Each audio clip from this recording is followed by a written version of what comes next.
지금 대만이 발칵 뒤집어졌습니다. 대만에서 중국의 침공에 반대하는 여론이 들끓으면서 중국어를 거부하는 시민들이 늘고 있다고 합니다. 이는 군대를 시작으로 시민 정부까지 본격적인 언어 저항 현상이 시작된 것입니다. 그런데 뜻밖에도 한글이 조용한 저항의 상징으로 떠오르고 있다고 하는데요.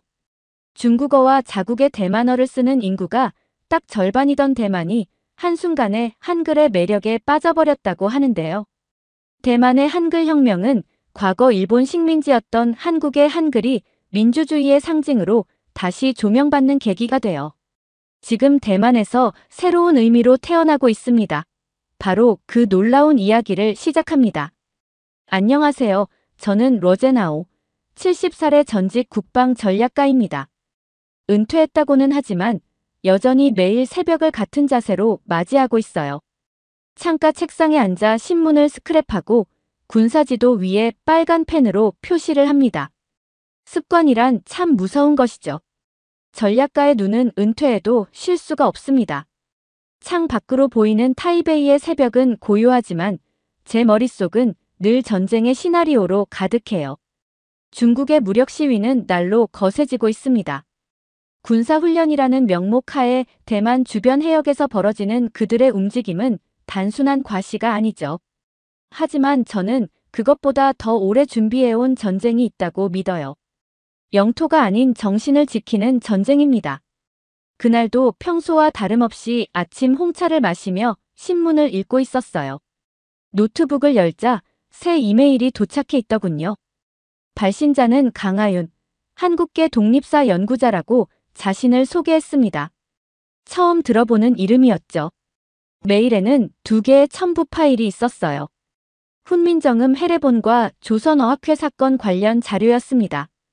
호기심에 자료를 열어보았어요. 맨 처음 눈에 들어온 것은 한글이라는 문자의 창제 원리였습니다. 처음 본 문자였지만 기하학적으로 완벽한 구조가 제 시선을 사로잡았어요. 그리고 그 다음에 읽은 자료는 더욱 충격적이었습니다. 일제강점기 조선어학회 사건. 글자 하나를 지키기 위해 목숨을 걸었던 사람들의 이야기였죠. 읽어내려갈수록 가슴이 뜨거워졌습니다. 문자 하나가 민족의 정신을 어떻게 지켜냈는지, 그리고 그것이 어떻게 비폭력 저항의 상징이 되었는지 파악할 수 있었어요. 1시간, 2시간.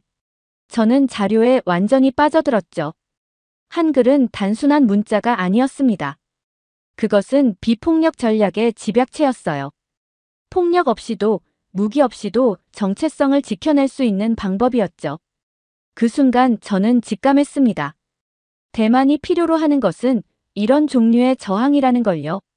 며칠 후 국방부에서 전화가 왔습니다. 공식적인 요청은 아니었어요. 오랜 동료였던 장군이 저에게 조언을 구했죠. 실제로 들어오면 사흘 내 끝날지도 모른다고 합니다. 어떻게 생각하십니까? 저는 잠시 침묵하다 조용히 대답했어요. 그 다음이 진짜 전쟁입니다. 상대는 무슨 뜻인지 이해하지 못했죠. 하지만 저는 이미 확신하고 있었습니다. 물리적 전쟁은 시작에 불과하다는 것을요. 오래 지속될 전쟁은 정신과 기억을 지키는 싸움이죠. 그날 밤, 저는 오래된 작전 노트를 꺼내 한 줄의 글을 적었습니다. 작전명 말로 오랫동안 우리는 막는다. 아직 경로는 분명하지 않았지만 목표는 명확했어요. 저는 문자의 힘을 믿기로 했습니다. 한글이라는 문자가 보여준 생존의 역사와 철학을 대만에도 적용해 보기로 했죠. 전략가로서의 마지막 작전이 시작되었습니다. 국방부 내 소수 정예부대에서 비공식 한글 수업이 시작된 건 제 조언 이후였어요. 저는 처음에 15명의 특수부대원과 함께 했습니다. 군사 기밀처럼 철저히 감춰진 작은 수업이었죠. 자음부터 가르쳤어요. 기역, 니은, 디귿. 단순한 형태지만 그 안에 담긴 철학적 의미를 설명하며 수업을 진행했습니다. 병사들의 눈빛이 점점 달라지는 것을 느꼈어요. 처음엔 의아해하던 표정이 호기심으로 그리고 이해로 바뀌어 갔습니다. 특히 일제강점기 한글 금지령과 조선어학회 사건에 대해 설명할 때였죠. 병사들은 조용히 제 이야기를 들었어요. 그들의 침묵 속에서 저는 깨달음의 순간을 목격했습니다. 글자가 싸움의 도구가 될 수 있다는 사실을 그들이 받아들이고 있었죠. 저는 그들에게 말했습니다. 적의 무기를 두려워하지 마십시오. 가장 두려운 것은 우리의 기억과 정체성을 잃는 것입니다. 제 말에 병사들은 깊이 공감했어요. 그들도 알고 있었죠. 대만이 직면한 위협은 단순한 영토 분쟁이 아니라는 것을요. 한 장병이 종이 위에 독립을 한글로 또박또박 써내려갔습니다. 그 순간의 집중력과 진지함은 어떤 군사훈련보다 깊은 울림을 주었어요. 주먹과 종이, 그리고 손의 움직임만으로 만들어낸 조용한 각성의 순간이었습니다. 저는 그들에게 말했어요. 이 글자는 전후보다 오래 남을 겁니다. 제 말에 병사들은 고개를 끄덕였죠. 우리는 모두 알고 있었습니다. 전장에서의 동료애는 강렬하지만 순간적인 것일 수 있다는 걸요. 하지만 글자는 세대를 넘어 이어져요. 그것이 우리가 한글을 배우는 진짜 이유였습니다. 병사들은 자발적으로 필사를 이어갔어요. 훈련이 끝난 후 자신의 시간을 투자해 한글을 익히고 한국의 역사를 공부했습니다. 장교들도 동참했죠. 교본보다 먼저 배우는 글자가 이젠 하나의 무언의 약속처럼 군 안에 퍼져나갔어요. 저는 그들의 열정에 감동했습니다. 명령이 아닌 자발적인 참여였기 때문이었죠. 어느 날 한 병사가 저에게 물었어요. 저희는 이걸 왜 배우는 겁니까? 저는 대답했습니다. 전쟁은 총알로만 하는 게 아닙니다. 기억과 정신으로 하는 싸움이기도 하죠. 그 병사는 깊이 이해한 듯 고개를 끄덕였어요. 어느 날 한 병사가 어머니에게 편지를 보냈습니다. 군대 내 검열을 피해 조심스럽게 쓴 편지였어요. 그 안에는 말 대신 남기는 무기라는 문장이 있었죠. 그 문장은 병사의 어머니를 통해 밖으로 흘러나갔습니다. 조용히, 그러나 확실하게요. 수업이 계속되면서 저는 느꼈어요. 이것은 단순한 언어 교육이 아니라 정신적 무장이라는 것을요. 글자를 통해 병사들은 자신의 정체성과 역할을 더 깊이 인식했습니다. 눈에 보이지 않는 끈으로 그들은 하나가 되어갔어요. 누구도 명령하지 않았지만 모두가 같은 방향을 향해 움직이고 있었죠. 그것이 바로 제가 원했던 작전의 첫 단계였습니다. 말로 오랫동안 우리는 막는다. 글자가 군대를 넘어 시민들에게 퍼지기 시작했어요. 그 시작은 작고 우연한 사건이었습니다. 한 병사가 어머니에게 보낸 편지, 그 어머니는 딸에게 이야기했고 딸은 친구에게 전했죠. 연쇄 반응처럼 정보는 퍼져나갔습니다. 어느 날 한 장의 사진이 시장 상인의 핸드폰에 도착했어요. 사진 속엔 독립이라는 한글이 적힌 군복 조각이 있었습니다. 그 상인은 사진의 의미를 완전히 이해하지 못했지만 그 글자의 모양새에 매료되었죠. 시청 공무원의 책상 아래에서 낙서가 시작됐어요. 누군가 한글로 기억이라고 써놓았습니다. 동료들은 호기심에 그 글자를 따라 쓰기 시작했죠. 아무도 그 의미를 묻지 않았어요. 그저 조용한 유행처럼 번져나갔습니다. 저는 이런 소식을 전해 들을 때마다 작은 승리감을 느꼈어요. 계획대로 진행되고 있었죠.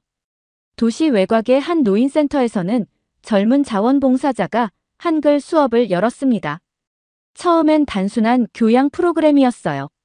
하지만 어르신들의 반응은 예상 밖이었죠. 이 글자는 손에 착 붙는다며 강하게 호응하셨어요. 그들의 기억력이 젊은이들보다 좋지 않았음에도 불구하고 한글은 쉽게 익혀나갔습니다. 마치 오래전부터 알고 있었던 것처럼 말이죠.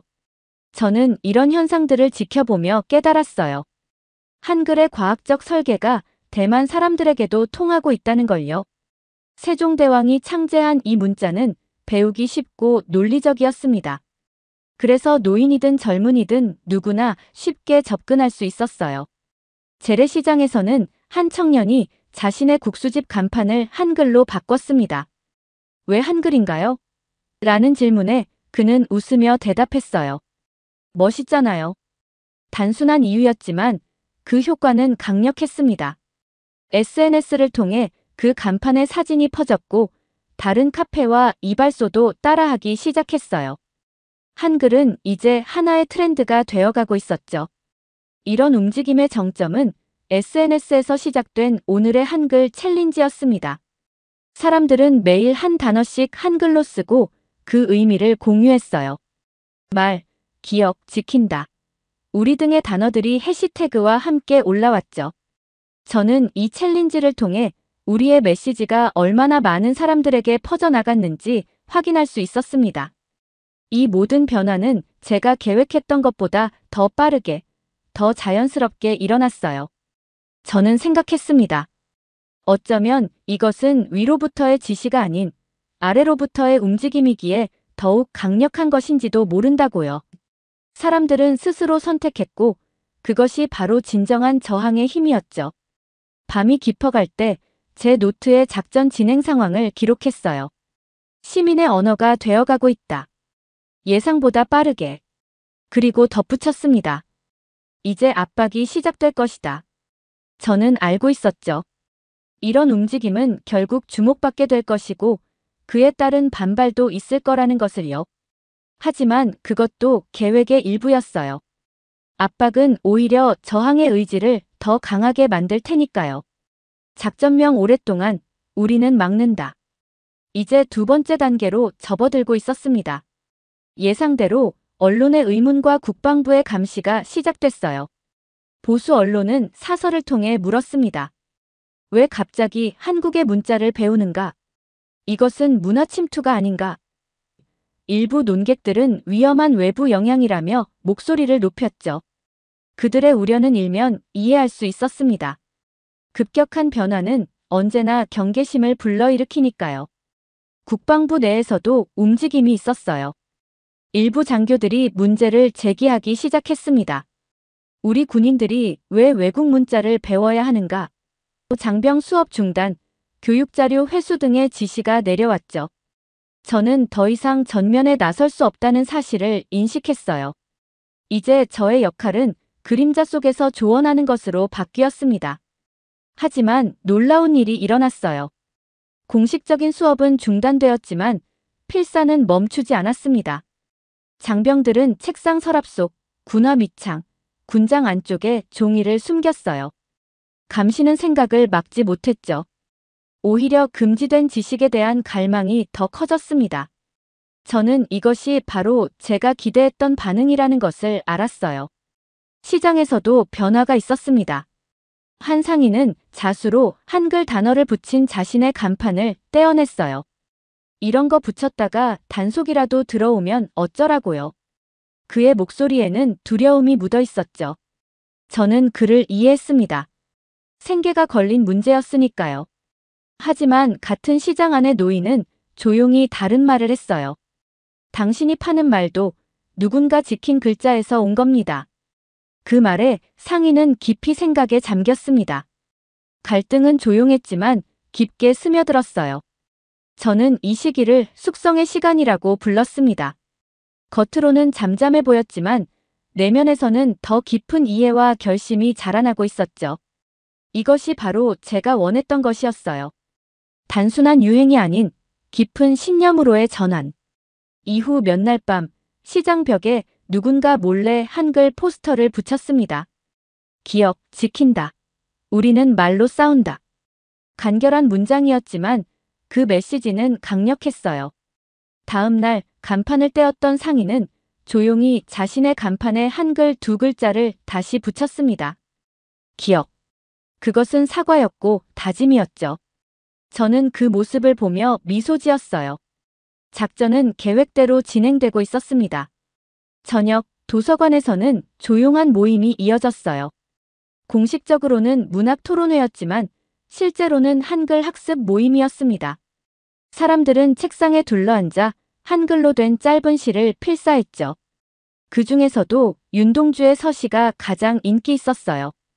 죽는 날까지 하늘을 우러러 한 점 부끄럼이 없기를. 그 문장을 적으며 사람들의 눈빛은 더욱 단단해졌습니다.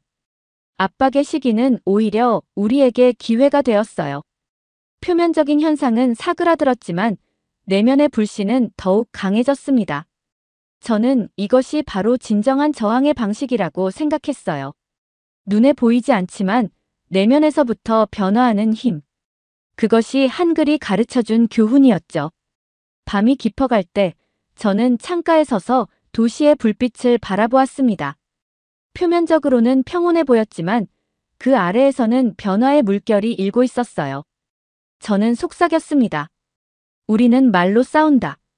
그리고 그 말이 바람을 타고 퍼져나가기를 바랐어요. 작전명 오랫동안 우리는 막는다. 이제 세 번째 단계가 시작되고 있었습니다. 시간이 흐르면서 저는 더 큰 단계를 준비하기 시작했어요. 강하윤 연구자에게 연락해 한국의 독립선언문에 대한 자료를 요청했습니다. 특히 3.1 운동 당시의 독립선언서가 주목할 만했어요. 비폭력 저항의 완벽한 예시였죠. 강하윤은 빠르게 자료를 보내왔습니다.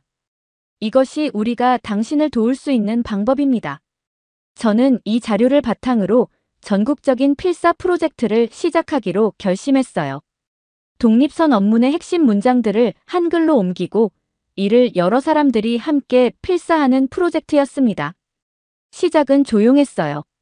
5명, 10명. 하지만 참여자는 눈덩이처럼 불어났죠. 집에서, 카페에서, 학교에서 사람들은 조용히 펜을 들었습니다. 이 움직임은 군 내부에서도 이어졌어요. 어느 날 북부 전선에서 전사한 장교의 유품 중에서 한 장의 종이가 발견되었습니다. 그곳에는 한글로 세 단어가 적혀 있었죠. 말로 싸운다. 그의 마지막 메시지였어요. 이 소식은 군 내부에 큰 울림을 주었습니다. 표면적으로는 언급되지 않았지만 모두가 그 의미를 알고 있었죠. 군 훈련소에서는 더 놀라운 일이 일어났어요. 한 장병이 조용히 한글로 만든 작은 깃발을 벽에 걸었습니다.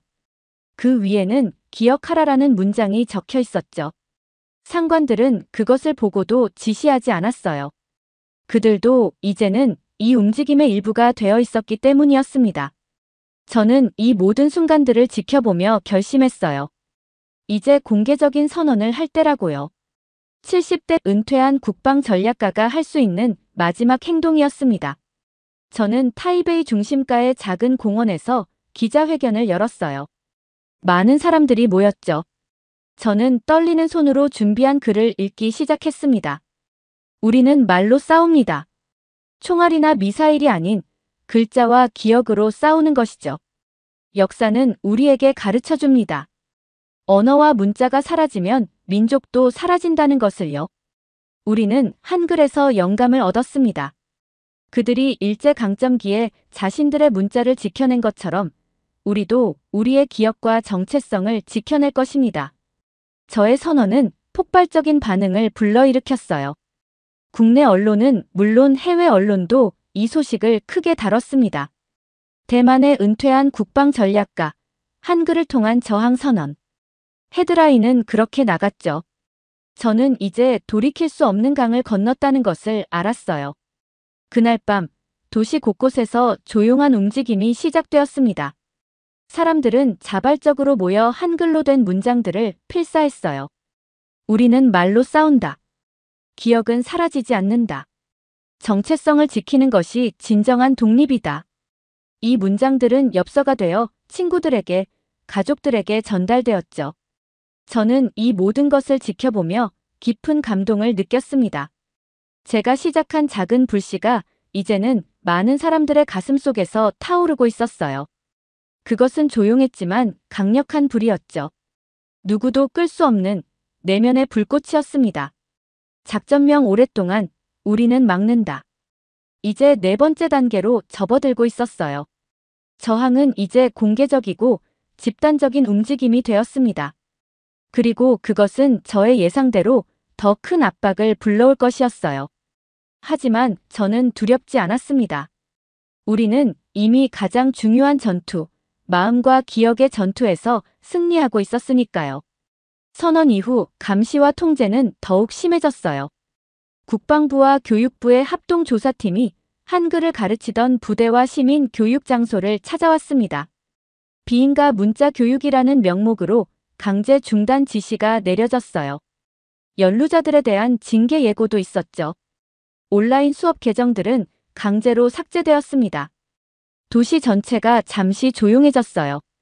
한글 표기물들은 벽에서 사라졌고 시장과 카페, 시민센터 모두 조심스러운 눈빛으로 침묵을 택했습니다.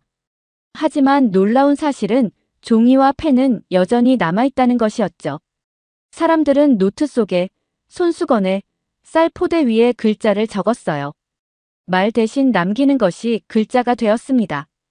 저에게도 불똥이 튀었어요. 국가보안법 위반 혐의로 소환장이 왔습니다. 저는 담담하게 조사에 응했죠. 이것은 문화적 교류일 뿐입니다. 하지만 당국은 제 설명을 받아들이지 않았어요. 제 집과 사무실은 압수수색당했고 모든 문서와 자료들이 압수되었습니다. 가장 큰 타격은 한국인 연구자 강하윤에게 왔어요. 그에게 비자 갱신 거부 통보가 내려졌습니다. 떠나기 전날 밤 강하윤은 저를 찾아왔죠. 마지막 인사를 나누며 그는 말했어요. 제가 떠난다고 이 글자도 떠나는 건 아니겠죠. 저는 고개를 끄덕이며 말없이 그의 손을 맞잡았습니다. 그 순간 무언의 승계가 이루어졌죠. 이제 책임은 저희 모두에게 있었습니다. 그날 이후 도시 곳곳에 조용한 포스터들이 붙기 시작했어요. 버스 정류장 유리창, 시장의 전등 아래, 구청벽. 틈새의 기억, 우리는 있다. 이름이라는 단어들이 반복적으로 나타났습니다. 누가 붙였는지 아무도 말하지 않았지만 모두가 알고 있었죠. 이는 누구의 것도 아닌 모두의 것이었어요. 감시가 철저해질수록 사람들의 창의성도 높아졌습니다. 양말 안쪽에 한글을 수놓거나 목걸이 펜던트 안에 작은 메시지를 숨겼죠. 한 대학생은 자신의 피부에 직접 한글 문신을 새겨 경찰에 체포되기도 했어요. 그의 행동은 과격했지만 많은 사람들에게 영감을 주었습니다. 이런 상황에서 저는 조용히 옛 동료 장성들에게 편지를 보냈어요. 이제 시작합시다. 그리고 덧붙였습니다. 작전명 오랫동안 우리는 막는다. 이 작전은 이제 전면적인 가동 단계에 들어섰죠.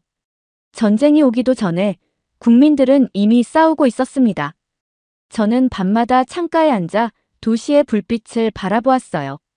표면적으로는 일상이 계속되는 듯했지만 그 아래에서는 거대한 변화가 일어나고 있었습니다. 사람들의 마음속에 심어진 씨앗은 이미 싹을 틔우고 있었죠. 그것은 억압할수록 더 강하게 자라나는 종류의 씨앗이었습니다. 탄압의 그림자가 짙어질수록 저항의 불꽃은 더 밝아졌어요. 이것이 바로 제가 한글에서 배운 교훈이었습니다. 기억은 지울 수 없고 정신은 굴복시킬 수 없다는 것이죠. 저는 이제 확신했어요. 우리는 이길 것이라고요. 말로 오랫동안 우리는 막아낼 것입니다. 중부 지방의 예비군 부대에서 뜻밖의 소식이 들려왔어요. 한 병사가 말기 암 판정을 받았다는 소식이었습니다. 리프웨이라는 그 병사는 제가 처음 한글을 가르친 15명 중 한 명이었죠. 그를 방문했을 때 리프웨이는 병상에 누워 있었습니다. 몸은 쇠약해졌지만 그의 눈빛은 여전히 또렷했어요. 선생님, 이 글자로 내 마지막 말을 쓰고 싶습니다. 리프웨이의 요청은 단순했지만 강력했죠.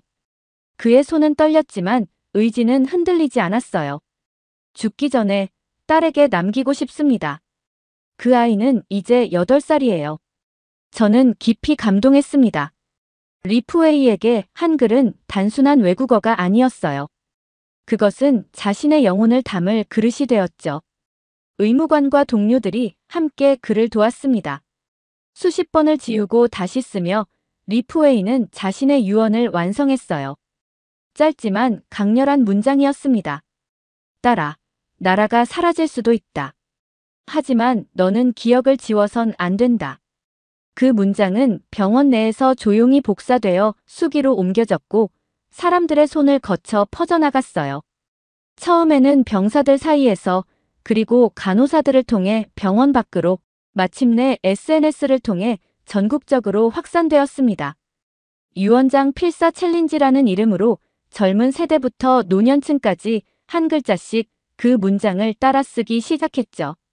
저는 이 현상을 지켜보며 깊은 생각에 잠겼어요. 글자가 이렇게 사람들의 마음을 움직일 수 있다니 놀라웠습니다. 리프웨이의 유언은 단순한 개인적 메시지를 넘어 집단적 기억의 상징이 되었죠. 각자의 노트와 벽에, 식당 메뉴판에, 학교 복도에 글자들이 늘어났어요. 더 놀라운 일은 공공기관 내에서조차 조심스레 한글 문장이 발견되기 시작했다는 것이었습니다. 말은 사라지지만 글자는 남는다. 감찰부는 즉시 조사를 지시했지만 벽에 적힌 글자는 누구의 것도 아닌 모두의 것이기에 지우기도 어려웠죠. 책임자를 찾을 수 없었기 때문이었어요. 리프웨이는 일주일 후 평화롭게 눈을 감았습니다. 그의 장례식은 조용했지만 의미심장했죠. 그의 관 위에 놓인 손수건에는 한글로 딸이라 적혀 있었어요. 그의 딸은 울지 않았습니다. 대신 조용히 손에 종이 한 장을 꺼냈죠. 거기엔 그녀가 따라 쓴 아버지의 마지막 문장이 적혀 있었습니다. 기억은 이어졌어요. 장례식 이후 저는 리프웨이의 딸에게 다가갔습니다. 내 아버지는 용감한 사람이었어. 그녀는 고개를 끄덕였죠. 아버지가 말씀하셨어요. 글자는 총알보다 강하다고요. 아이의 말에 저는 눈시울이 붉어졌습니다. 리프웨이는 떠났지만 그의 말은 남았어요. 그리고 그 말은 이제 딸을 통해 또 수많은 사람들을 통해 살아갈 것이었습니다. 이 사건은 한글 필사 운동에 새로운 의미를 부여했어요. 이제 그것은 단순한 저항이 아니라 생명과 기억의 연결고리가 되었죠. 저는 다시 한번 한글이 가진 힘을 실감했습니다. 세종대왕이 백성들을 위해 만든 이 문자는 이제 대만 사람들의 영혼을 담는 그릇이 되었어요. 정부의 비인가 문자 교육 금지 조치에도 불구하고 시민들은 법적 테두리를 우회하는 방법을 찾아냈어요. 자율학습 모임이라는 이름으로 새로운 형태의 수업이 전국 각지에서 생겨났습니다. 공원 벤치에서, 카페의 구석진 테이블에서, 도서관의 열람실에서 사람들은 조용히 모였죠. 형식은 달라도 중심엔 한 글자씩 적어 내려가는 손이 있었습니다. 저는 이런 모임들을 멀리서 지켜보았어요. 직접 참여할 수는 없었지만 조언자로서 도움을 주었죠. 작은 문장부터 시작하세요. 나는 있다. 우리는 기억한다 같은 간단한 문장들로요. 이 조언은 입에서 입으로 전해졌고 모든 모임에서 같은 방식의 학습이 이루어졌습니다. 어느 날 타이베이의 중심 광장에서 놀라운 일이 벌어졌어요. 시민 수백 명이 모인 것이죠. 그들은 입을 다문 채 한글로 적힌 손팻말을 들고 서 있었습니다. 기억, 지킨다. 우리는 말로 싸운다. 침묵의 시위였지만 그 메시지는 어떤 구호보다 강력했어요. 경찰은 도착했지만 아무런 위법 행위도 찾을 수 없었죠. 사람들은 그저 종이를 들고 서 있을 뿐이었으니까요. 이 장면은 세계 언론의 주목을 받았습니다. BBC와 CNN, NHK 등에서 대만의 한글 저항을 보도했어요. 한 나라가 글자로 싸우고 있다. 헤드라인은 그렇게 나갔죠. 이 보도를 본 다른 나라의 국민들이 연대의 메시지를 보내기 시작했습니다. 한국인들은 특히 더 깊은 공감을 표했어요. 그들은 필사 영상을 만들어 대만 시민들에게 보냈죠. 우리도 그렇게 싸웠습니다. 그리고 이겼습니다. 중국 정부의 반응은 예상대로였어요. 공식 입장을 내놓으며 경고했습니다. 한글 사용은 정치 도발이며 즉각 중단하라. 하지만 그 발표 이후 더 많은 사람들이 한글을 배우기 시작했죠. 금지는 곧 신호가 되었고 두려움은 기폭제가 되었습니다. 저는 이런 반응을 보며 미소 지었어요. 압박은 오히려 저항을 강화시킨다는 제 예측이 맞아떨어진 것이었습니다. 75년의 인생을 살면서 저는 많은 전략을 세우고 실행했어요. 하지만 이번 작전만큼 의미 있는 것은 없었습니다. 이것은 단순한 군사작전이 아니라 민족의 영혼을 지키는 싸움이었기 때문이죠. 저는 마지막 공개 연설을 준비했어요. 제가 할 수 있는 마지막 기여였습니다. 타이베이 국립대학교 강당에 많은 사람들이 모였어요. 학생, 시민, 그리고 몰래 참석한 군인들까지요. 저는 천천히 단상에 올라 말했습니다. 우리는 무기로 싸우지 않습니다. 우리는 말로 싸웁니다. 그리고 이 말은 사라지지 않을 것입니다. 박수 소리는 없었지만 사람들의 눈빛에서 저는 깊은 공감을 읽을 수 있었어요. 그날 밤 전국 곳곳에서 손글씨가 하나씩 붙었습니다. 작은 쪽지, 포스터, 스티커 형태로요. 거기에는 같은 문장이 적혀 있었죠. 우리의 글자는 아직 오지 않았다. 하지만 이제 우리는 쓰기 시작했다. 이 문장은 미래에 대한 희망이자 현재의 저항이었어요. 저는 창가에 앉아 밤하늘을 바라보았습니다. 별들은 여전히 빛나고 있었고 도시는 잠들어 있었죠. 하지만 그 평온함 아래에서는 무언가가 끊임없이 움직이고 있었습니다. 글자들, 생각들, 그리고 기억들이요. 저는 이제 확신해요. 우리는 이길 것이라고요. 말로 오랫동안 우리는 맞고 우리는 승리할 것입니다. 사연자분께 전해드릴 말씀이 있으시면 댓글로 부탁드립니다. 그러면 더욱 감동적인 다음 사연으로 넘어가겠습니다. 안녕하세요. 제 이름은 레니아예요. 전 24살 물류 관리자이고 일에 대한 민첩함과 날카로운 관찰력을 자랑으로 여기고 있어요. 이런 자질들 덕분에 공급망과 배송 일정의 복잡한 세계를 쉽게 헤쳐나갈 수 있었죠. 그날은 아파트 건물에서 밖으로 나서자 상쾌한 베를린의 공기가 오랜 친구처럼 저를 반겼어요. 해가 지평선 너머로 막 모습을 드러내기 시작하면서 따스한 빛으로 거리를 비추고 있었죠. 저는 톤 다운된 스카프를 매만지고 사무실을 향해 출발했어요.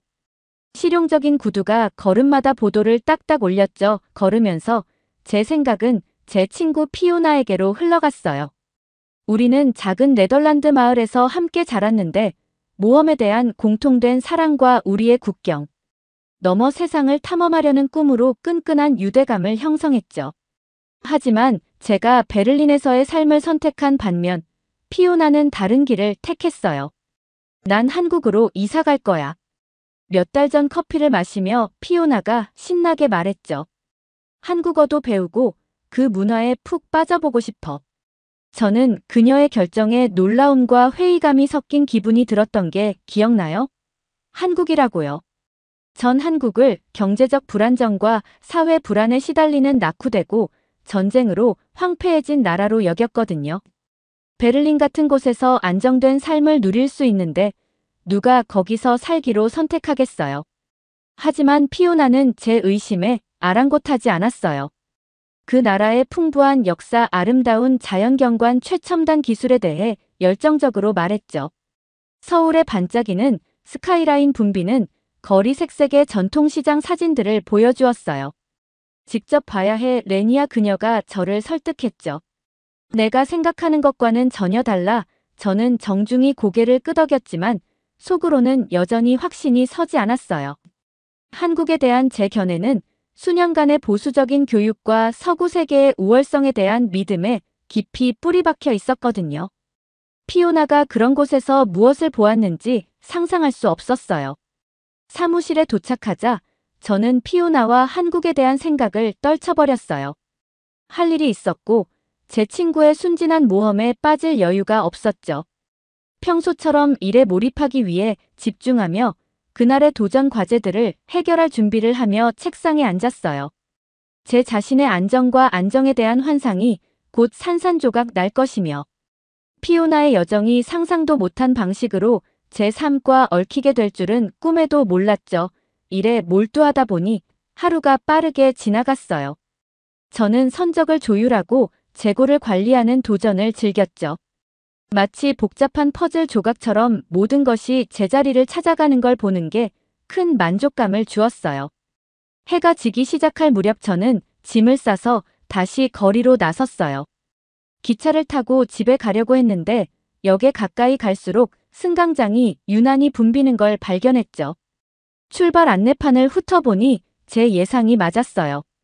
선로에 지연이 있었고 다음 기차는 최소 30분은 더 있어야 도착할 거였죠.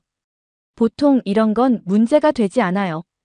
책을 읽거나 휴대폰으로 이메일을 확인하며 시간을 잘 보낼 수 있었을 테니까요. 하지만 붐비는 인파 속에 서 있자니 갑자기 불안감이 밀려오는 걸 느꼈어요.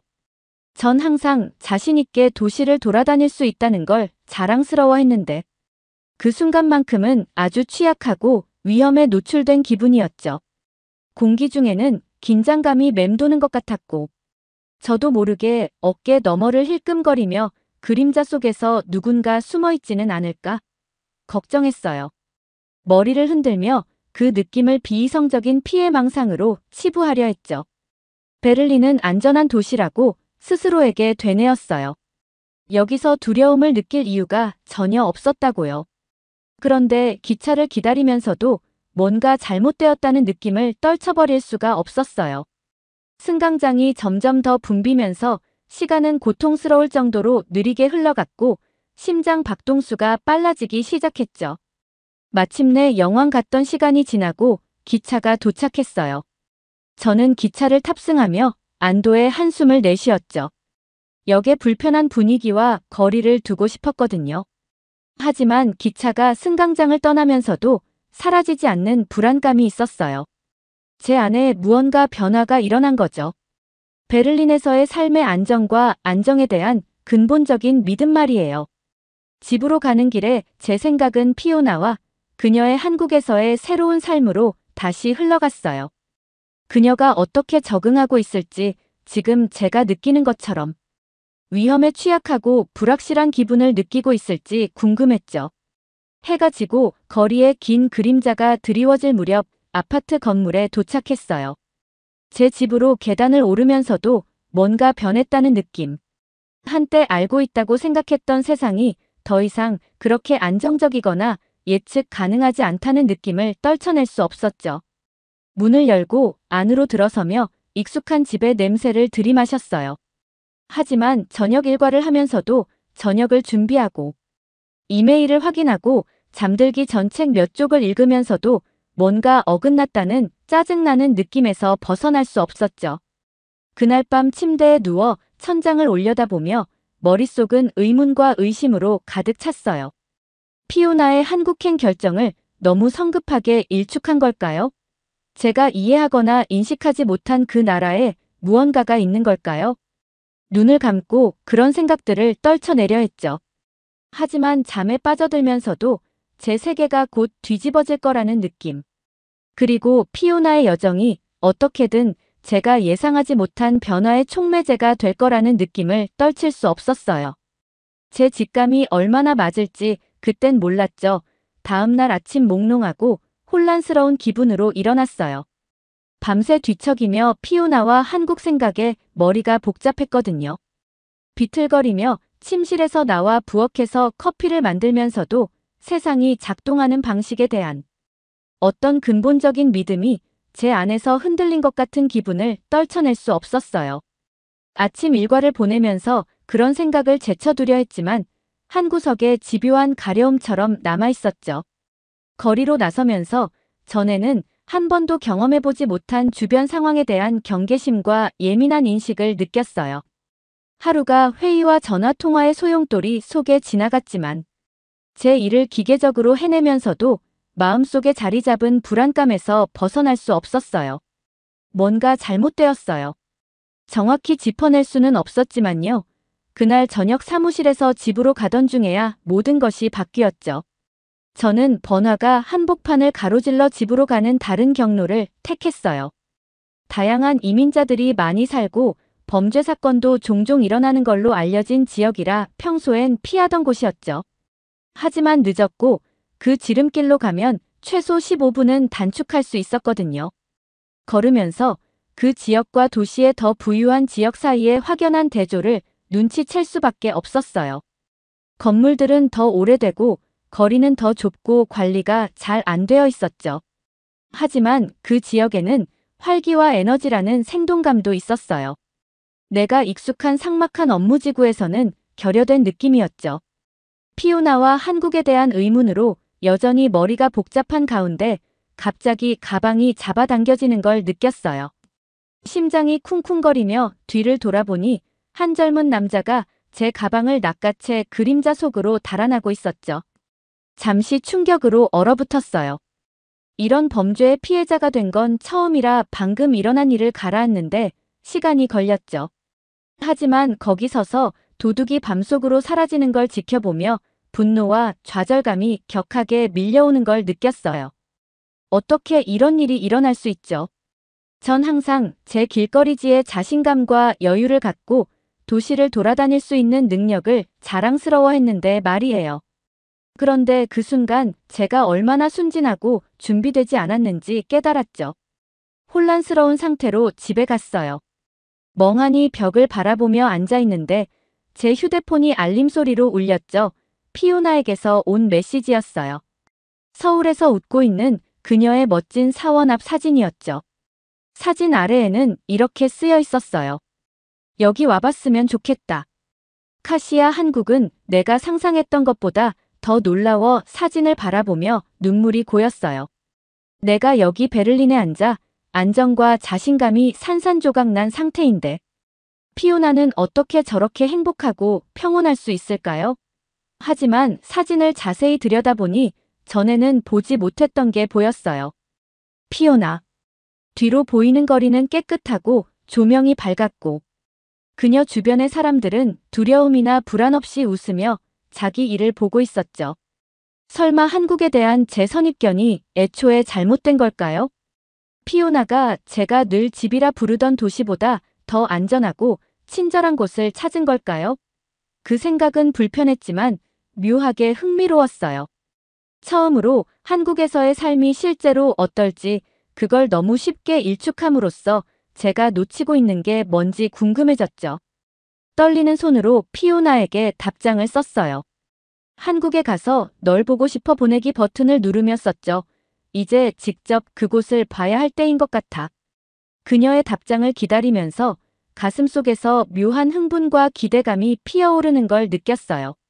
앞으로 무슨 일이 일어날지 몰랐지만 그것을 맞이할 준비가 되어 있다는 걸 알았죠. 그리고 몇 분 후 피오나의 답장이 오자 제가 옳은 결정을 내렸다는 걸 깨달았어요. 보여줄 게 정말 많아. 그녀가 썼어요. 한국은 내 인생을 바꿀 거야. 그건 확실해. 그 말을 읽으며 입가에 미소가 번지는 걸 느꼈어요.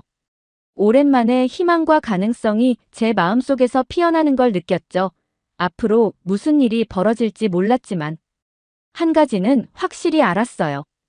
다시는 예전처럼 세상을 바라보지 않을 거라는 걸요. 베를린에서 서울로 가는 비행은 긴장감과 기대감의 뒤엉킴이었어요. 창밖으로 끝없이 펼쳐진 하늘을 바라보며 앉아있자니 앞으로 닥칠 일이 궁금해졌죠. 지난 며칠간 정신없이 준비하느라 바빴어요. 짐도 꾸려야 했고 회사 일도 매듭지어야 했죠. 하지만 그런 일상적인 일을 하면서도 뭔가 큰일의 직전에 서 있고 제 삶을 상상할 수 없을 만큼 바꿔놓을 그 무언가가 다가오고 있다는 느낌을 떨쳐낼 수 없었어요. 비행기가 인천국제공항에 착륙하자 흥분과 긴장감이 파도처럼 몰려왔어요. 드디어 이 순간이 온 거죠. 제 눈으로 직접 한국을 볼 기회가 온 거예요. 멍한 정신으로 세관과 수화물 수치대를 통과했는데 공항의 현대성과 효율성이 깊은 인상을 받았어요. 특히 입국 절차가 믿을 수 없을 정도로 최첨단이었죠. 자동화된 출입국 심사대에서는 얼굴 인식과 지문 인식 기술을 활용해 순식간에 절차를 마칠 수 있었어요. 베를린 공항에서 줄 서서 기다리던 것과는 비교도 안 될 만큼 빠르고 편리했죠. 또한 공항 내 모든 안내 표지판에는 한국어뿐만 아니라 영어, 중국어, 일본어로도 정보가 제공되어 있었죠. 외국인 여행자도 불편함 없이 이용할 수 있게 배려되어 있다는 인상을 받았어요. 네덜란드와 독일 공항에서는 좀처럼 볼 수 없었던 다국어 서비스였죠. 그리고 공항 곳곳에 설치된 대형 디지털 스크린은 실시간 항공편 정보와 날씨 뉴스 등을 제공하고 있었어요. 마치 미래 도시에 온 것 같은 느낌이 들 정도로 첨단 기술이 집약되어 있었죠. 이런 디지털 인프라는 네덜란드와 독일 공항에서는 아직 보편화되지 않은 시스템이라 더욱 인상 깊었어요. 게다가 너무나도 청결하고 잘 관리된 공항 시설들 덕분에 긴 비행 후에도 쾌적함을 느낄 수 있었어요. 화장실은 언제나 깨끗했고 휴식 공간도 충분히 마련되어 있었죠. 독일의 공항 역시 깨끗한 편이지만 인천공항의 청결도는 한 차원 높아 보였어요. 이렇게 인천공항에서의 첫인상은 제가 한국에 대해 가지고 있던 고정관념을 완전히 깨뜨리기에 충분했죠. 이미 공항에서부터 새로운 경험의 연속이었던 거예요. 첨단 기술과 효율성이 어우러진 공항 시스템은 한국이 얼마나 발전하고 현대화된 국가인지를 보여주는 상징 같았어요. 매끄럽고 번쩍이는 터미널은 제가 유럽에서 익숙했던 구식이고 좁은 공간과는 거리가 멀었죠. 직원들은 친절하고 도움이 되었고 미소 짓고 고개 숙이며 절 안내해 주었어요. 인천공항 입국장에 들어서자마자 휴대폰으로 공항 와이파이에 무료로 접속할 수 있다는 안내문이 보였거든요. 네덜란드와 독일에서는 상상도 못할 일이었죠. 비밀번호 없이 그냥 연결하기만 하면 되는 거 있죠. 정말 편리하더라고요. 또 하나 놀라웠던 건 공항 면세점 안에 있던 무인 편의점이에요. 처음에는 직원이 없는 줄 알았는데 알고 보니 모든 게 자동화되어 있더라고요. 물건을 집어들고 계산대에 갖다 놓기만 하면 센서가 자동으로 감지해서 결제가 되는 거예요. 신기해서 눈이 휘둥그레졌죠. 그런데 정말 믿기지 않았던 건 그 무인 편의점이 철저한 신뢰를 바탕으로 운영된다는 거였어요. 물건값을 내지 않고 가져가도 아무도 뒤쫓아오지 않는데요. 왜냐하면 절도 사건이 거의 일어나지 않는다고 하더라고요. 직원의 눈길이 닿지 않는데도 사람들은 양심적으로 결제를 하고 가는 거죠. 이건 정말 상상 이상이었어요. 베를린 같은 도시에선 무인 매장은 꿈도 못 꿀 텐데 말이에요. 기술과 신뢰가 조화를 이룬 광경에 저절로 고개가 끄덕여졌어요. 한국에 대한 이런 첫인상은 서울로 가는 기차 안에서 더욱 강화되었죠. 놀랍게도 고속열차 안에서도 와이파이가 터지더라고요. 빠른 속도로 달리는데도 끊기지 않고 동영상을 볼 수 있을 정도였으니까요. 옆자리 승객은 이게 당연한 듯 태블릿으로 영화를 보고 있었어요. 독일 기차에서는 상상도 못할 풍경이었죠. 인터넷 연결이 삶의 필수 요소로 자리 잡은 나라, 그게 한국의 첫 모습이었어요. 기차가 서울역에 도착했을 때는 두 눈이 휘둥그레졌죠. 웅장한 역사 건물과 햇살에 반짝이는 고층 빌딩들. 활기 넘치는 인파가 제 시선을 압도했거든요. 독일에서 보던 것과는 전혀 다른 풍경이었어요. 저는 이 생동감 넘치는 에너지의 머리끝까지 전율을 느꼈답니다. 서울역에서 전철로 갈아탄 후에도 놀라움은 이어졌어요. 손목에 찬 교통카드를 단말기에 갖다 대자 삐 소리와 함께 개찰구가 열리더니 사람들이 물 흐르듯 빠르게 이동하는 거예요. 교통 시스템이 효율적으로 잘 갖춰져 있다는 걸 실감할 수 있었죠. 저는 서울의 첫날부터 이 도시가 기술과 질서, 역동성이 조화를 이룬 공간이라는 걸 온몸으로 느낄 수 있었어요. 그리고 그 밑바탕에는 사람에 대한 신뢰가 깔려 있다는 사실도 말이죠. 공항의 무인 편의점에서 보았던 그 신뢰 말이에요. 저는 벌써 이 도시의 마음을 빼앗기고 있었답니다. 서울에 도착해서 가장 감명 깊었던 건 도시 곳곳에 스며들어 있는 안전하고 질서 정연한 분위기였어요. 거리는 깨끗하게 관리되어 있었고 광화문 사거리 같은 주요 도로의 인도는 널찍해서 걷기에 편했죠. 신촌역, 홍대 입구역, 강남역 같은 주요 지하철 역사와 명동 동대문 같은 쇼핑가에는 엄청난 인파가 몰려들었지만 사람들은 질서정연하게 이동했고 서로를 배려하는 모습이 인상적이었어요. 베를린에서는 좀처럼 경험하기 힘든 광경이었죠. 마침내 서울역에 도착했을 때 피오나가 반갑게 저를 맞이해 주었어요. 따스한 포옹과 함께 흥분과 기쁨으로 반짝이는 눈빛이 저를 감싸더라고요. 와우, 깜채써 케이샤. 그녀가 서울역 주변을 가리키며 환영 인사를 건넸어요. 이제 이 놀라운 도시를 제대로 보여줄 시간이야 준비됐어. 저도 미소를 지으며 고개를 끄덕였죠. 어서 가자 팔짱을 끼며 신나게 말했어요. 빨리 서울을 보여줘. 그렇게 며칠 동안 안양은 서울 곳곳을 안내해 주었어요. 경복궁, 창덕궁 같은 아름다운 고궁들, 인사동의 전통 찻집과 갤러리들, 삼성동 코엑스와 강남역 주변의 최첨단 기업 사옥들까지 서울의 과거와 현재, 미래를 아우르는 다채로운 모습을 보여주었죠.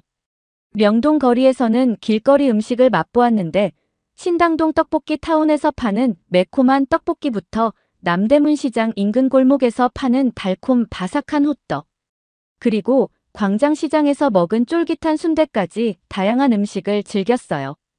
인사동에서는 전통 공예품 가게와 현대미술관을 둘러보면서 한국 문화의 멋과 깊이를 느낄 수 있었죠. 해가 지면 홍대 앞 걷고 싶은 거리로 나가 젊음이 가득한 밤거리 풍경을 만끽했어요. 버스킹 밴드의 공연을 보고 길거리 화가의 그림을 구경하는 등 문화와 예술이 살아 숨쉬는 거리를 거닐었죠.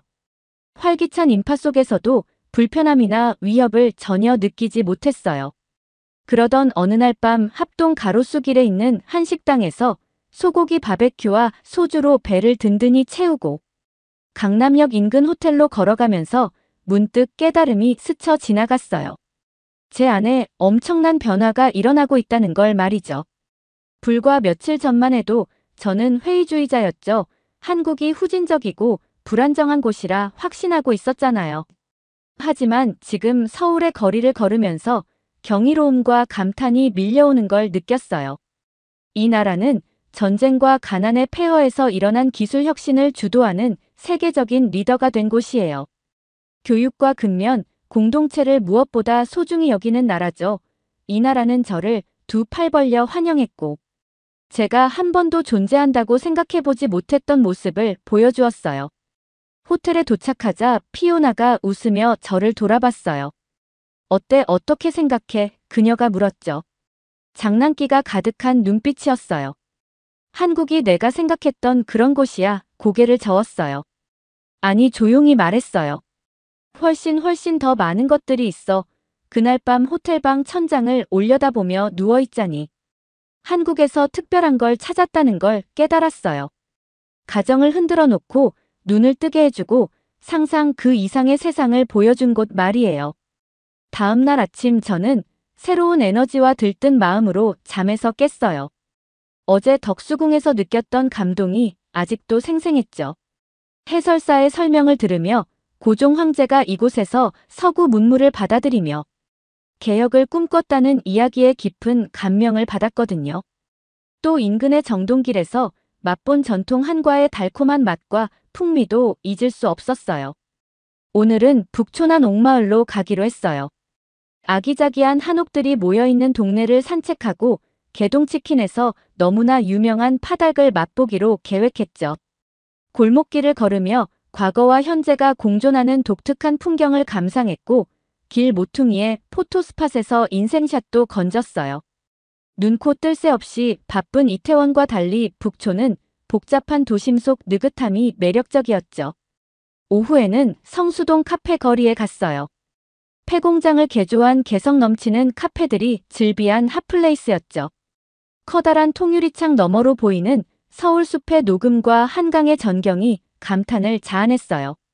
카페에서 만난 바리스타분은 친절하게도 이 동네에 얽힌 역사와 변천사를 설명해 주셨죠. 산업화 시대의 피땀. 어린 노동이 젊은 세대의 힙함으로 재탄생했다니 서울의 매력이 아닐 수 없어요.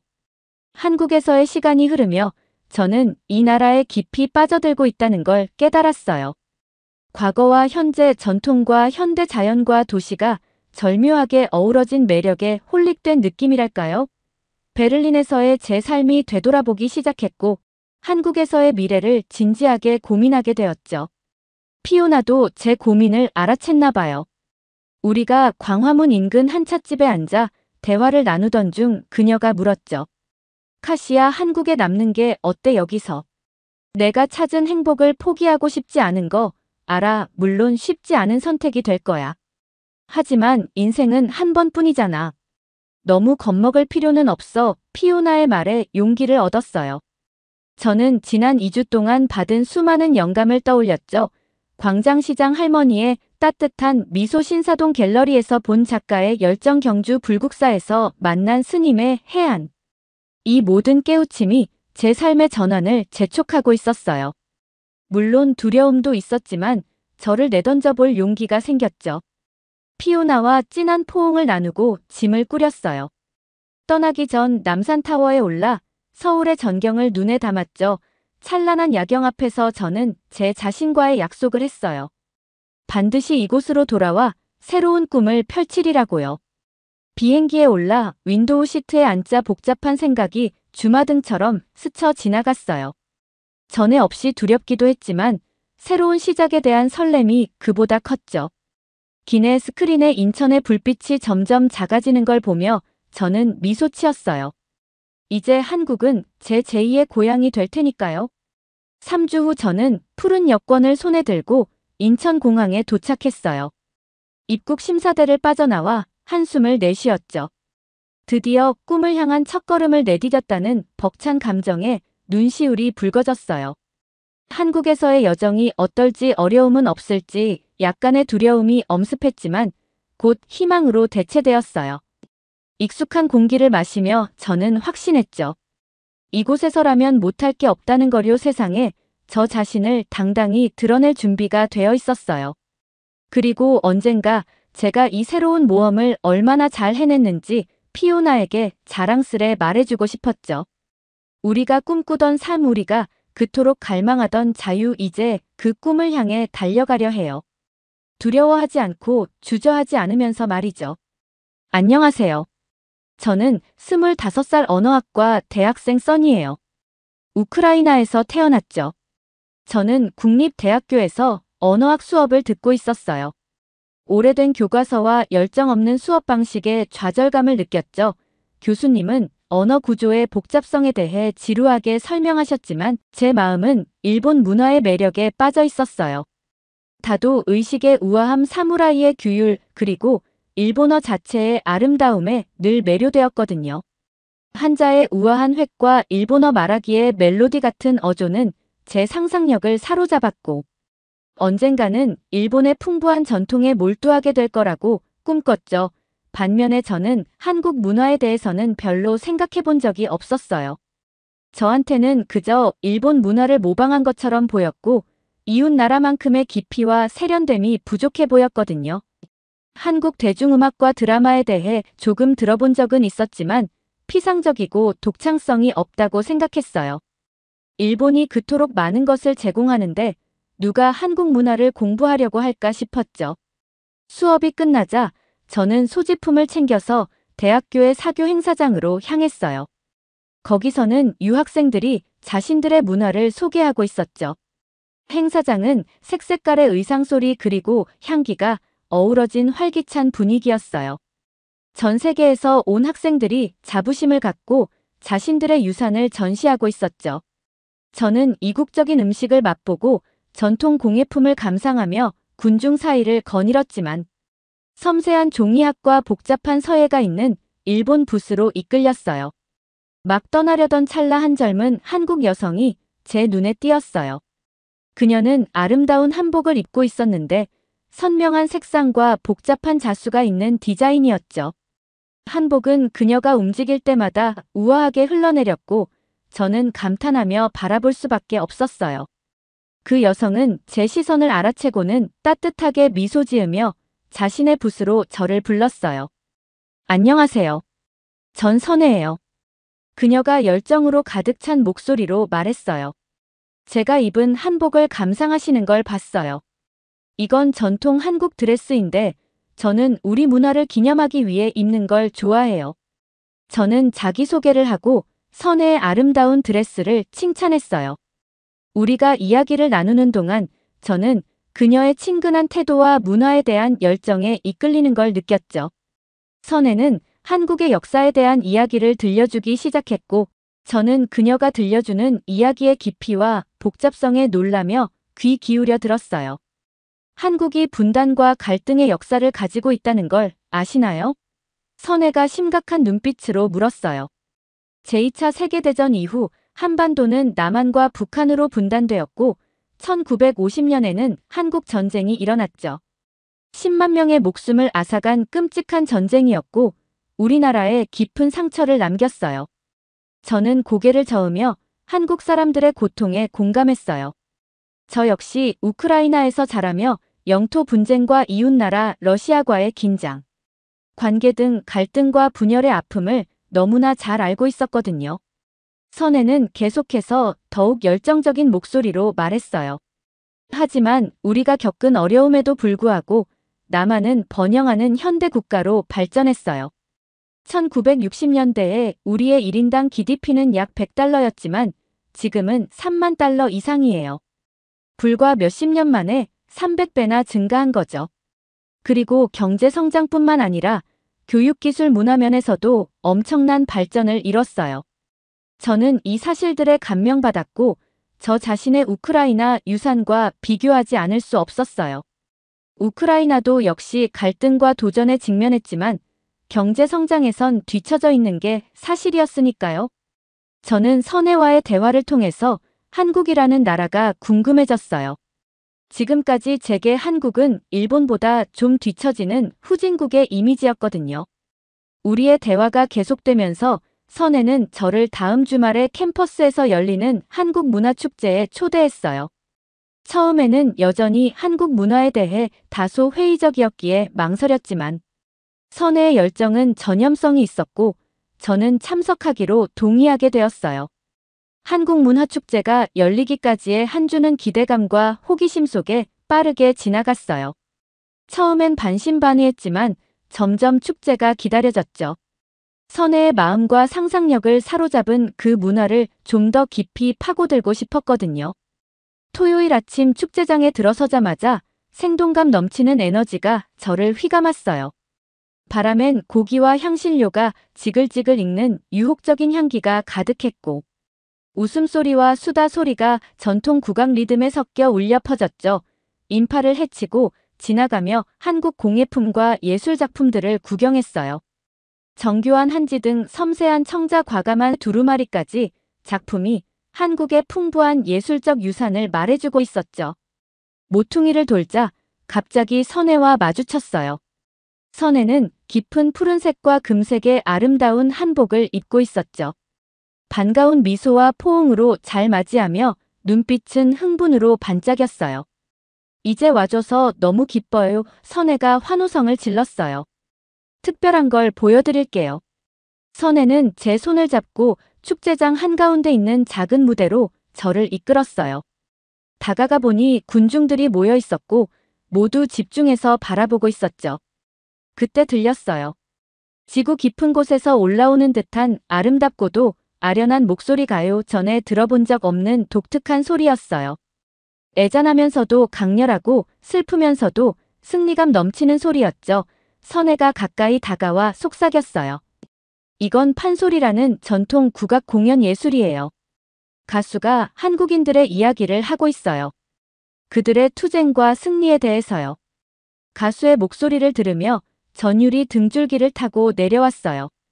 가수가 짜낸 이야기는 낯설면서도 친숙했어요. 제 우크라이나 문화유산에서 들은 이야기들과 공명했죠. 갈등과 아픔 회복 탄력성과 희망이 깊고 본능적인 동질감으로 다가왔어요. 우크라이나 러시아 분쟁이 떠올랐어요. 우리 집단 정신에 여전히 남아있는 상처들 말이에요. 그 순간 한국인들과 갑작스러운 유대감을 느꼈어요. 공연이 끝나자 예상치 못한 감동에 눈물이 핑 돌았어요. 선혜가 제 손을 잡고 부드럽게 꼭 쥐었죠. 선혜의 눈빛엔 이해심이 가득했어요. 축제에 푹 빠져 그날을 보냈어요. 한국 요리의 섬세한 맛을 음미하고 한복의 복잡한 문양을 감상하면서요. 어디를 보나 고대와 현대가 공존하는 문화의 증거가 보였어요. 전통에 깊이 뿌리내리면서도 끊임없이 진화하는 문화 말이에요. 조금 나이가 지긋해 보이는 여성분이 김치 담그는 법을 시연하는 걸 지켜봤어요. 능숙한 솜씨로 재료를 섞더라고요. 또 젊은 음악가들이 가야금으로 아련하고 아름다운 곡을 연주하는 걸 들었죠. 그 모든 과정에서 이곳과 사람들에 대한 유대감이 자라나는 걸 느꼈어요. 제가 만난 한국인들의 따뜻함과 환대 그들. 문화유산의 깊이와 풍요로움이 전에는 온전히 인정하지 않았던 제 내면 깊은 곳에 무언가와 통했어요. 해가 지고 축제가 서서히 막을 내리자 저는 벤치에 앉아 사람들이 천천히 흩어지는 모습을 지켜보고 있었어요. 있잖아요. 제가 부드럽게 말했어요. 오늘 여기 와서 낯설고 생소한 걸 발견할 줄 알았는데 대신 묘하게 집 같은 걸 찾았네요. 선혜가 미소 지으며 고개를 끄덕였어요. 눈빛엔 조용한 이해심이 가득했죠. 그게 바로 한국의 매력이에요. 선혜가 말했어요. 피부 속으로 스며들어 당신이 여기 속한다고 느끼게 만드는 거죠. 일본에서 유학하려던 계획 한때 저를 사로잡았던 좁은 시야의 문화관과 정체성에 대해 생각해봤어요. 그리고 단 하루 만에 그 시야가 산산조각 나고 새롭게 재구성되었다는 걸 깨달았죠. 한국의 깊이와 그 모든 것을 탐구하고 싶은 새로운 열망으로 대체된 거예요. 선에 제가 천천히 말했어요. 한국에 대해 제가 오해했던 것 같아요. 제가 상상했던 것보다 훨씬 더 많은 게 있는 곳인 것 같네요. 선혜가 씩 웃으며 손흥을 쳤어요. 흥분으로 얼굴이 환해졌지요. 그럼 선혜가 말했어요. 앞으로 같이 계속 탐험해봐야겠네요. 팔짱을 끼고 축제장을 나서는데 전에 느껴보지 못한 흥분과 가능성의 감각이 느껴졌어요. 세상이 갑자기 더 크고 더 밝고 무한히 더 복잡해 보였죠. 그 후 며칠 몇 주 동안 한국 문화에 대한 새로운 열정에 사로잡혔어요. 역사책과 언어 안내서를 뒤적거리며 이 매력적인 나라와 사람들에 대해 배울 수 있는 건 다 배우겠다고 다짐했죠. 한국 드라마도 보고 K-팝도 들었어요. 이런 현대 예술 형식이 전통에 깊이 뿌리내리면서도 늘 가능성의 경계를 밀어붙이는 걸 보면서 감탄했죠. 그 모든 과정에서 선혜는 제 곁에 있었어요. 절 이끌어주고 도전해주면서 세상을 새로운 눈으로 바라보게 해줬죠. 학기가 끝나갈 무렵 유학 계획을 결정해야 할 때가 되자 익숙한 일본의 유혹과 새로 발견한 한국의 매력 사이에서 갈등했어요. 하지만 결국엔 경쟁이 되지 않았죠. 마음이 시키는 대로. 제 앞에 반짝이는 미래로 향하는 길을 쫓아야 한다는 걸 알았거든요. 그래서 흥분 반 두려움 반으로 한국 유학 지원서를 냈어요. 평생 잊지 못할 모험을 떠날 준비를 하면서요. 지원서를 손에 꼭 쥐고 유학 사무실을 나서자 깊은 만족감이 밀려왔어요. 제 호기심과 결단력에만 의지해 미지의 세계로 발을 내딛는 도전을 하고 있다는 걸 알았죠. 그래서 희망으로 가득한 마음과 꿈으로 가득한 정신으로 제 인생을 영원히 바꿀 여정을 준비했죠. 한국의 심장부로 제 영혼의 깊은 곳으로 떠날 여행을요.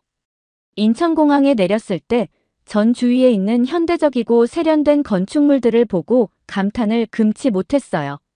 공항은 제가 다른 나라 여행 때 봤던 낡은 시설과는 너무나 달랐고 공항의 효율성과 체계성에 감명받았죠. 직원들은 따뜻한 미소로 저를 맞아주고 친절하게 안내해줬어요. 세관과 짐 찾는 곳을 지나면서 설렘과 기대감이 느껴졌답니다. 저는 6개월간 유학을 하기 위해 한국에 왔고 이 매력적인 나라의 언어와 문화에 푹 빠져보고 싶었어요. 한국문화축제에서 진이를 만난 일이 저에게 깊은 호기심과 열정을 불러일으켰고 여기서 보내는 시간 동안 최대한 많이 배우겠다는 결심이 섰죠. 공항을 나서자마자 주변에 붐비는 에너지가 느껴졌어요. 거리는 분주하게 오가는 사람들로 가득했고 공기 중에는 수다와 웃음소리가 가득했죠. 서울 중심부에 있는 아늑한 게스트하우스로 가서 방에 짐을 풀었는데 고대 전통과 첨단 기술이 조화롭게 어우러진 현대 한국의 모습에 감탄했답니다. 그 후 며칠 동안 저는 이 놀라운 도시를 두루두루 탐험하면서 광경과 소리 맛을 즐겼어요. 고대 사찰과 궁전을 방문하면서 주위에 있는 정교한 건축물과 풍부한 역사에 감탄했죠. 매운 떡볶이부터 고소한 한국 바비큐까지 길거리 음식도 맛보고 한국의 대표 음식인 김치 만들기에도 도전해봤답니다. 하지만 관광 명소와 맛있는 음식을 즐기는 것만큼이나 한국의 역사와 문화에 더 깊이 파고들고 싶었어요.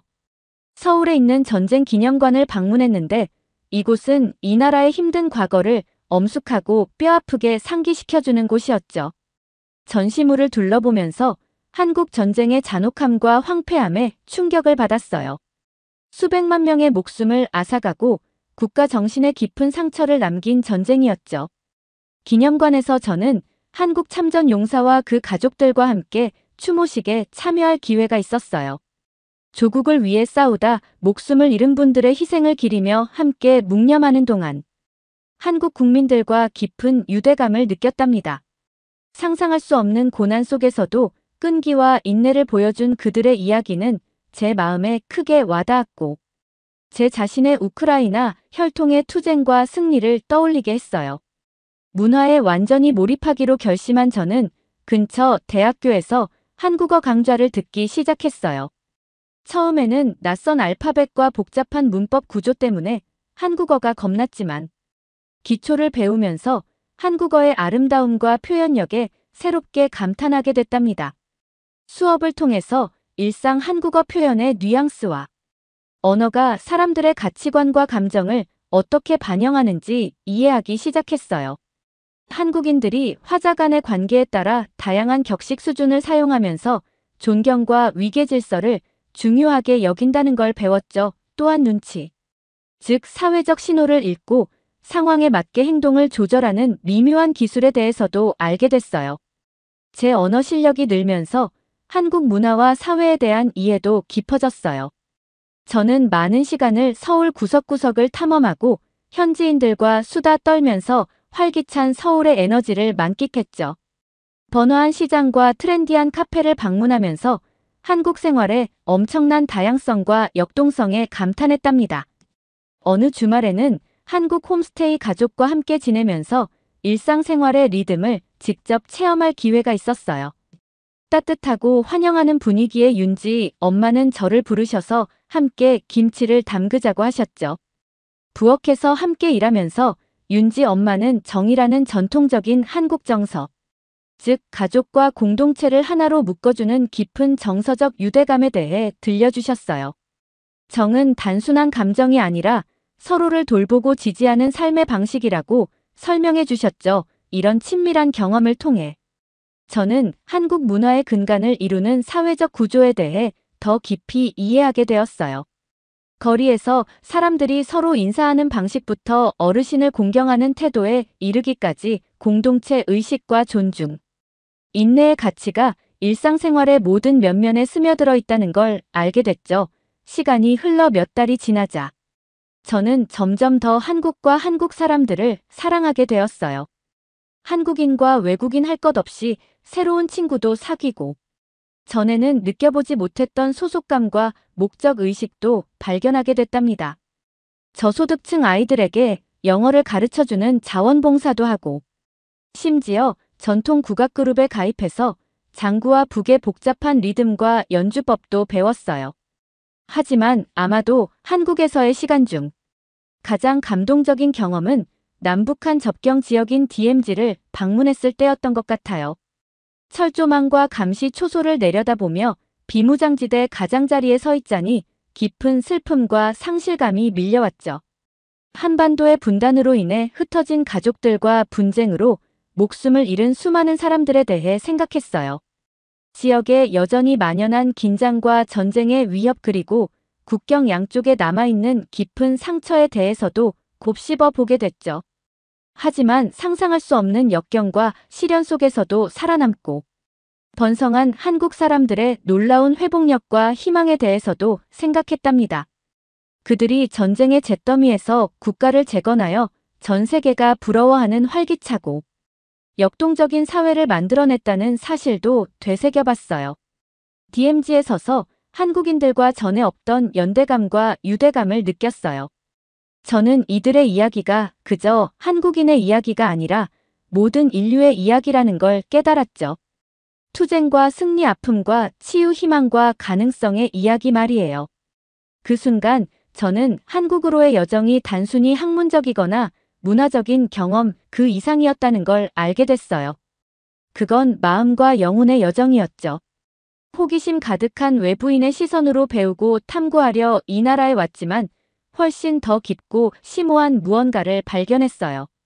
저는 소속감과 삶의 목적 그리고 저 자신보다 더 큰 무언가와의 연결고리를 찾았답니다.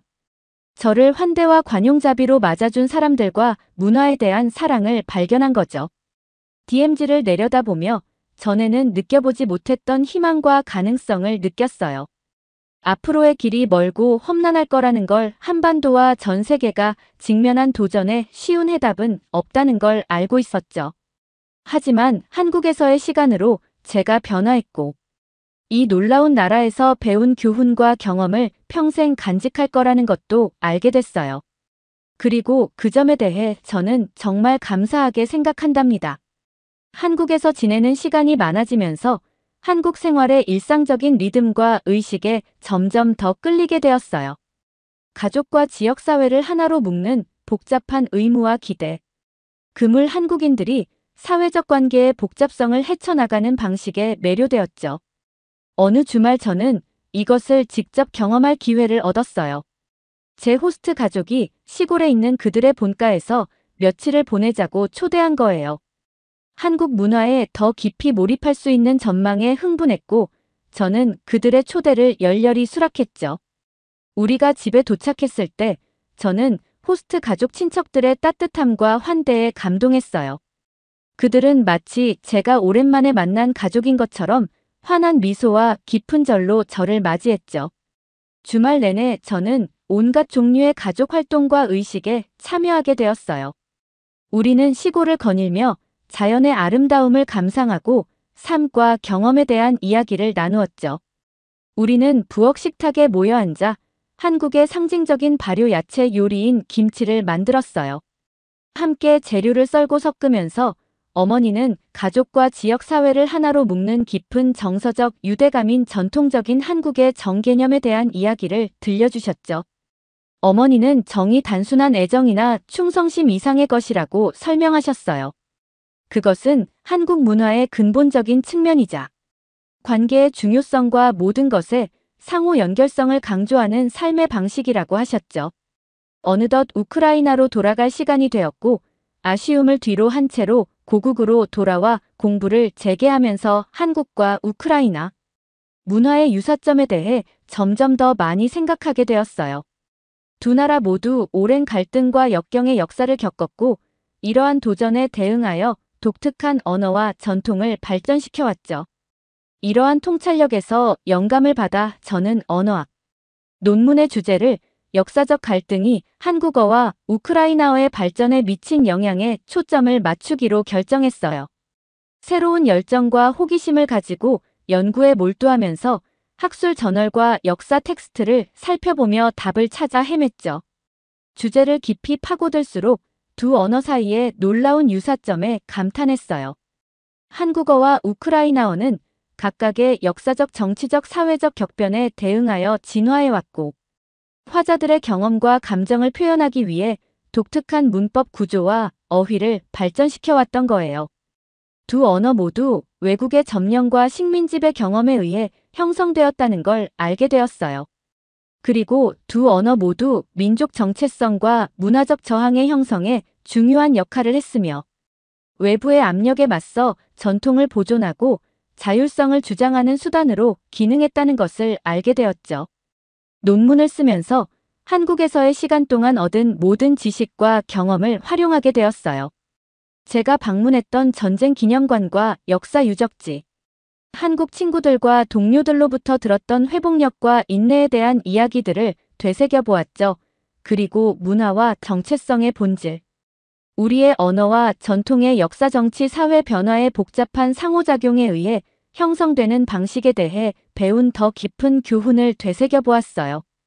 대학 문화발표대회에서 제 논문을 발표할 때가 되자 속에서는 긴장감과 흥분이 솟구쳤어요.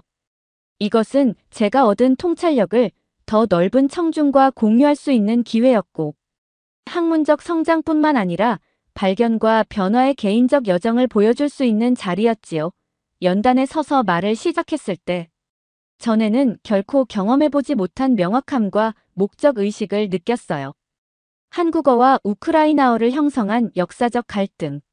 두 언어 모두 화자들의 시련과 역경에 대응하여 적응하고 진화해온 방식에 대해 이야기했죠. 발표를 마무리하면서 청중을 바라보니 익숙한 얼굴도 있고 새로운 얼굴도 있었어요. 제가 공유한 통찰력에 고개를 끄덕이며 인정하고 감사해하는 한국 친구들과 동료들이 보였죠. 그리고 제가 사랑하게 된 문화에 대한 새로운 호기심과 존경심으로 눈을 반짝이는 우크라이나 학생들도 보였어요. 그 순간 한국으로의 여정이 단지 학업적 성취나 개인적 성장에 관한 것 이상이었음을 깨달았어요. 그것은 문화 간의 이해와 공감의 다리를 놓는 것. 우리 모두를 인간으로서 하나로 묶는 공통의 실마리를 찾는 것에 관한 거였죠.